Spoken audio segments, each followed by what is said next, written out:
Buy Back Your Time Part 5. How is a business with freedom built? Imagine an entrepreneur has finally planned his week. There is a deep work block in the calendar, fixed time for meetings, family dinner is protected, and the workout slot is also locked.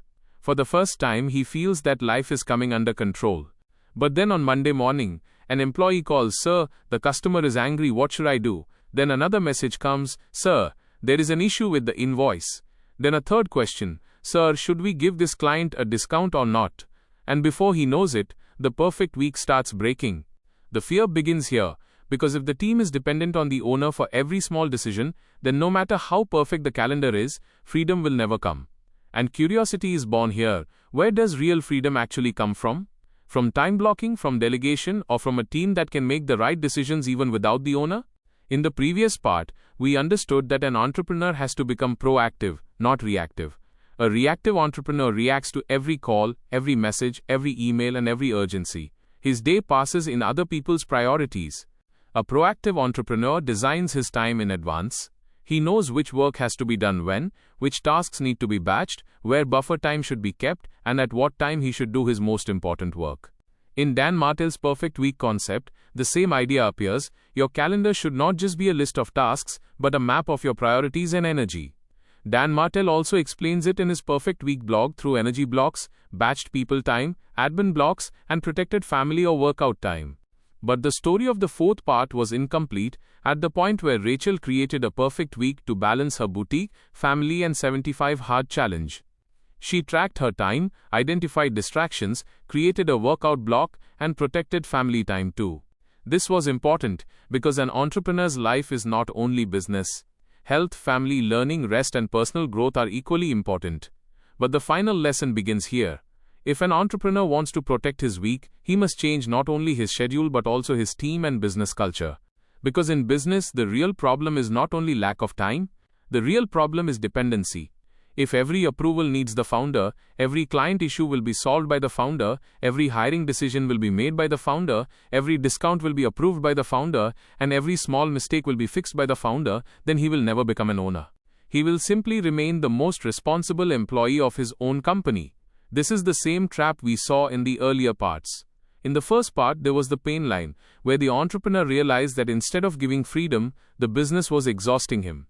In the second part, there were the 5-time assassins, which were stopping his growth. In the third part, there were playbooks, which turn work into a system. In the fourth part, there was perfect week, which brings the calendar under control. And now in the fifth part, the question is, how can all of this be connected to build a business that does not eat the owner but frees him? The big idea of Dan Martell's book Buy Back Your Time, Get Unstuck, Reclaim Your Freedom and Build Your Empire is that entrepreneurs have to avoid burnout while scaling and unlock their time freedom. On his official website too, the book is described as a guide for entrepreneurs that helps them scale their business properly and gain time freedom. Meaning, this is not just a productivity book. This is a mindset shift. It explains that even after earning money, if your time is not with you, you are not truly free. Often, an entrepreneur thinks that one day the business will become very big, then he will rest. One day the team will become strong, then he will take a holiday. One day revenue will become stable, then he will give time to family. But the problem is that this one day does not come on its own. If the business is owner-dependent today, then after revenue grows it can become even more owner-dependent. There will be more customers, more problems, more decisions, and the founder will become busier than before. That is why freedom is not something that comes later. Freedom has to be built into the business design from the beginning. This design begins by understanding how valuable your time is. In his buyback principle, Dan Martell says that entrepreneurs should remove low-value activities from the calendar and spend time on high-value, revenue-generating and strategic work.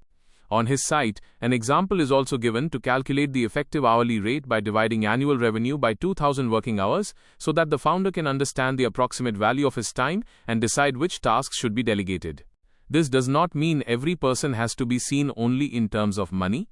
It means understanding where the founder's energy creates the biggest impact. If your time is very valuable but you are spending the whole day in inbox, scheduling, small follow-ups, repeated approvals and routine admin work, then you are slowing the business down. You may be hardworking, you may be sincere, but you are not being strategic. Because an empire builder is the person who understands that his real job is not to do every task, but to get the right work done through the right people and the right systems. This is the journey from employee to entrepreneur, and from entrepreneur to empire builder. Now the biggest test of leadership comes here. Many entrepreneurs delegate work, but they do not delegate outcomes. They say do this task, but they do not explain what success should look like. Then the employee works in confusion, the owner becomes unhappy, and then the same old dialogue comes, leave it, I will do it myself. In real delegation, along with the task, the context, standard, deadline and expected outcome are also clear. If an invoice has to be sent, then it is not just about sending the invoice. The outcome of payment follow-up, confirmation and customer communication should also be clear. That is why playbooks are so important. In the third part, we saw that Peter recorded the billing process and made a playbook. Earlier he himself made invoices, tracked payments and sent reminders. But when he documented the process, trained the assistant and made a checklist, the work became consistent. Peter got time, and customers also got better service. This is system thinking. If you make the process clear, the employee does not guess, he follows. And when the process repeats, the business becomes reliable. But even after making playbooks, the owner has to learn one more skill. That is trust. Trust does not mean blind faith. Trust means you chose the right person, gave the right training, made the right checklist, and then gave that person space to work. If you check every 5 minutes, get angry at every small mistake, and pull every decision back to yourself, the team will never grow. The supervisor time assassin will become active again.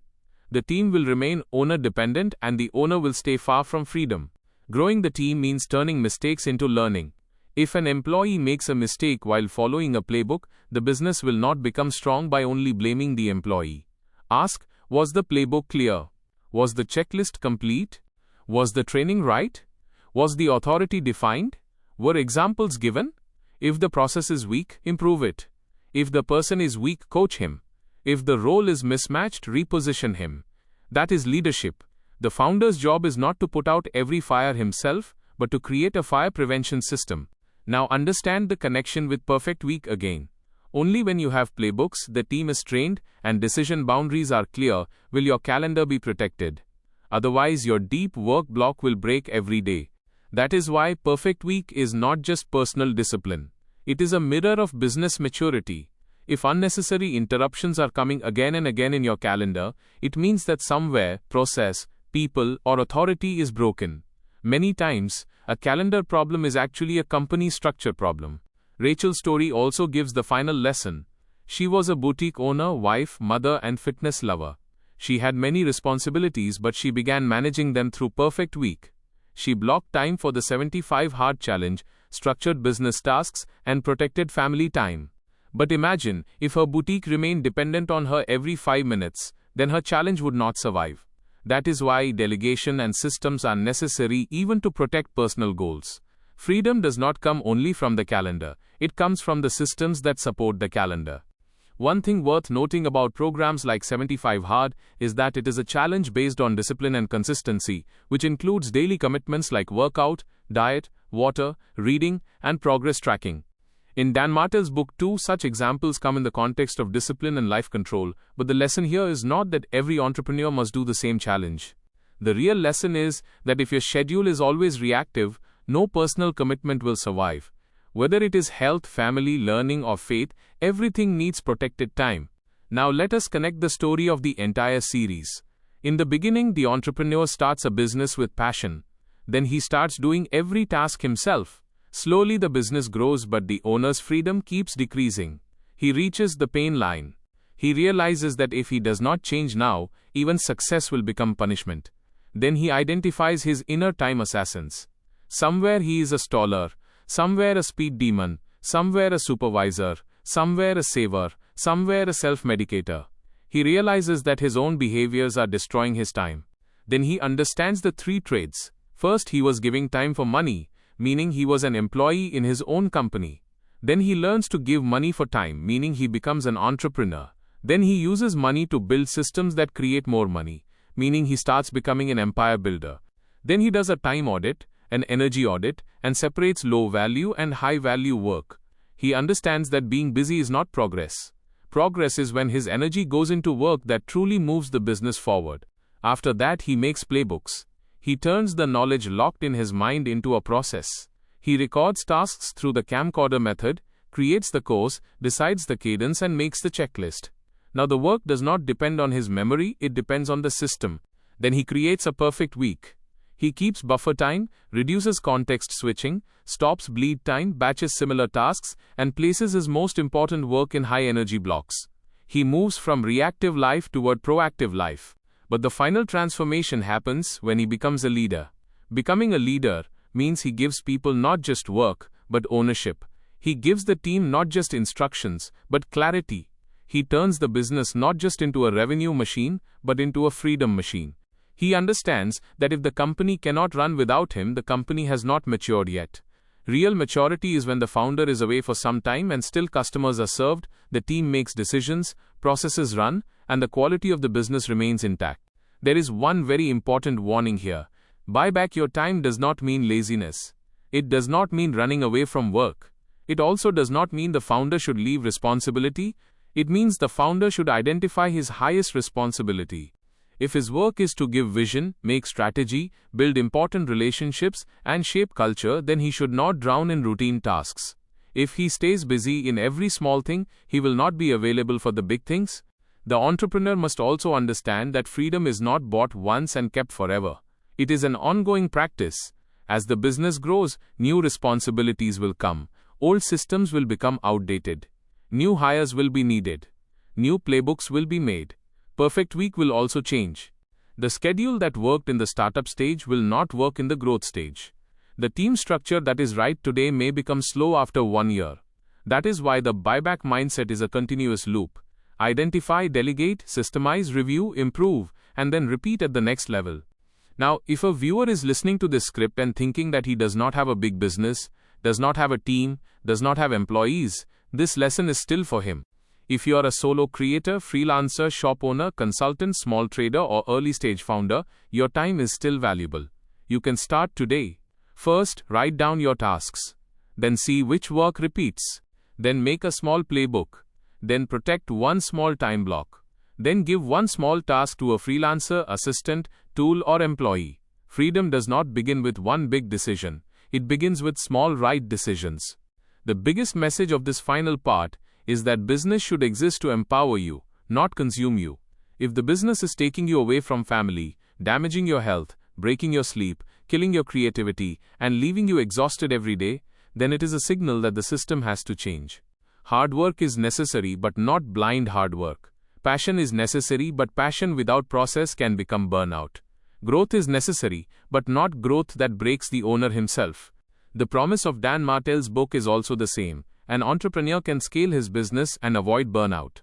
Amazon and Audible book listings also describe it as a guide related to freedom and business success for entrepreneurs. But in the end, any book can only show the path. You have to walk. You have to do the time audit. You have to recognize the pain line. You have to stop the time assassins.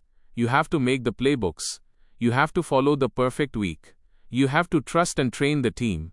So now the question is not whether you have time or not. The question is, whose control is your time under? If your time is under the control of inbox, notifications, every small customer urgency, team dependency, and your fear, then the business is running you. But if your time is under the control of your priorities, your perfect week, your playbooks, your team, and your vision, then you are running the business. This is the difference between a trapped founder and a free founder. In the end, the real win of an entrepreneur is not just revenue. The real win is that Monday morning where he does not pick up the phone in panic, but calmly sits for his high-value work. That evening where he is present with his family. That week where health, work, and relationships all get space in the calendar. That business where the team is confident even without the owner. And that life where success feels good not just from the outside but from the inside too. This is the complete journey of buy back your time. Starting a business is the first step. Getting trapped in the business is a warning. Turning the business into a system is maturity. And creating freedom from the business is the real empire. If you learn to buy back your time, you are not just building a company, you are building your life back. And perhaps that is the greatest success story of any entrepreneur. If this video has taught you something new, or if you feel this information should reach more people, don't forget to like and share the video. Your small share can become valuable and useful information for someone else. If you have any questions related to this topic, or if you would like to share your opinion with us, be sure to write in the comment box. We read every question and suggestion from you because your feedback inspires us to create better content. And if you want to keep receiving such interesting and reliable information about business, the economy, and the world in the future, then don't forget to subscribe to our channel GRT Business and also press the bell icon so that you get notifications of every new video directly. At GRT Business, we always strive to provide you with accurate, balanced, and reliable information. Our news and analysis are prepared based on information obtained from various news agencies, public sources, and public opinion. We make every effort to verify and validate each fact as much as possible. But in case of any possible error or dispute, the responsibility lies with the respective sources. Our only aim is to present you with a correct and trustworthy perspective so that you can understand any topic better.